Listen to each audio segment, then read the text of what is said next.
All right, let's dive into something that could totally change how we think about the internet and the devices we own. We're talking about something called DePIN. And yeah, how you might be able to earn some passive income from stuff you already have just sitting around your house. So let me just start with a simple question. Look over at your Wi-Fi router. Right now, it's just a box that costs you money every month, right?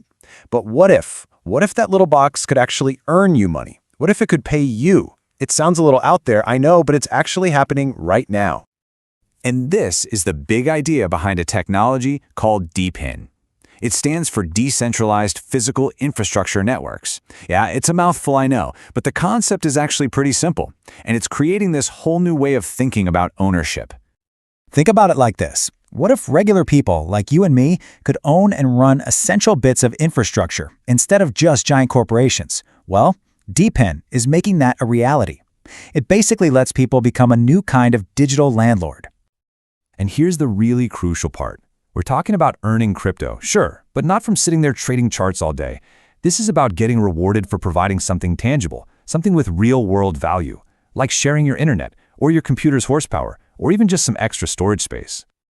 Okay, so how does this actually work? How do you go from plugging some device in to, actually seeing rewards pop up in a digital wallet? Let's get into the mechanics. Let's start with a classic example, Helium. The idea is so simple, it's brilliant. You set up a little hotspot device. It kind of looks like a Wi-Fi router. This thing provides a special kind of low-power internet for things like smart sensors or package trackers. And for providing that useful coverage, you earn Helium's token, HNT. Now, let's look at a totally different kind of resource. A lot of us have powerful graphics cards, GPUs, in our computers for gaming or video editing, right? Well, most of the time, that power is just sitting there doing nothing. The Render Network lets you rent out that idle power to, say, artists or AI companies that need it. For doing that, you earn RNDR tokens. And just one more to really lock this in. Filecoin. Think about cloud storage. Instead of everything living on servers owned by Amazon or Google, Filecoin creates a decentralized market. You can offer up your unused hard drive space to the network, and you get paid in FIL tokens for securely storing other people's files. So you start to see the difference here, right? These tokens aren't just being made up for people to speculate on. They're reward for providing a real, verifiable service, what we call utility. When you participate, you're not just earning, you actually become a part owner in that network's economy. But okay, I know what you might be thinking. This all sounds a little too good to be true.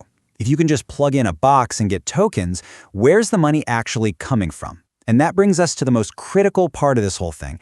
Is it actually sustainable? A lot of these projects use what's called a dual token model. It's pretty clever. On one side, you have the reward token. That's what you earn for providing your hardware. But on the other, more important side is the utility token. This is what actual customers, real businesses, use to pay for the service you're providing. And here's the hard lesson some of the early projects had to learn. If you've got thousands of people providing a service, but almost no one is actually paying to use it, well, those reward tokens become worthless pretty fast. Supply completely crushes demand. The rewards are only worth something if real customers are paying for them.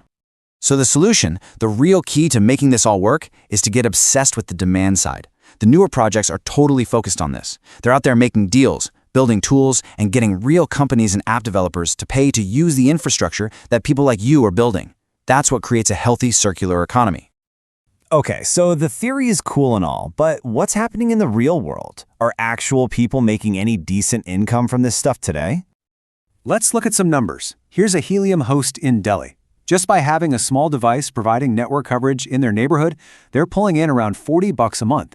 Now that's not life-changing money, but it's real, passive income from a box that just sits there. That could easily cover an internet bill. Now let's check out a different example. Here's someone in Berlin who connects their gaming PC to the Render network when they're not using it. They're making about $150 a month. So this just shows the more valuable the resource you're providing, the higher your potential earnings can be. And it's really, really important to frame this the right way. For almost everyone, this is not a get-rich-quick thing. It's much better to think of it as a new kind of digital labor. You're simply getting paid for the value your hardware provides to the network. So, we've gone through what DePIN is, how the rewards work, and we've seen that people are actually earning from it.